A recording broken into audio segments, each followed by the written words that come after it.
সূরা হাশরের শেষ 3 আয়াতের একটা বিশেষ ফজিলত আছে, এটা আপনারা পড়বেন। কি ফজিলত? বিষ্ণু ঈসা ইসলাম বলেন, মান ক্বালা হিনা ইউসবিহু সালাসা মাররাতিন আউযু বিল্লাহিস সামিউল আলীম মিনাশ শাইতানির রাজীম সুম্মা ক্বারাআ সালাসা আয়াতিন মিন আখিরি সূরাতিল হাশরি ওয়াক্কালাল্লাহু বিহি ৭০,০০০ মালাকিন ইউসাল্লুনা আলাইহি ওয়া ইন মাতা ফি যালিকাল ইয়াউমি মাতা শাহীদান।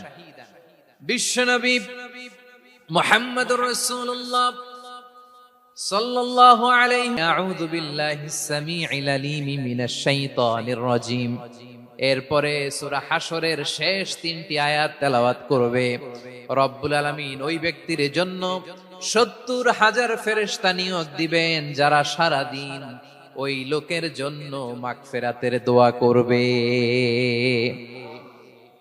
শুধু এখানেই শেষ নয়, বিশ্বনবী ফরমান ওয়া ইন মাতা ফি যালিকাল ইয়াউমি মাতা শাহীদান, ওই দিন যদি ওই ব্যক্তিটা ইন্তেকাল করে সে শহীদ হয়ে কিয়ামতের দিন আল্লাহর সামনে দাঁড়াবে।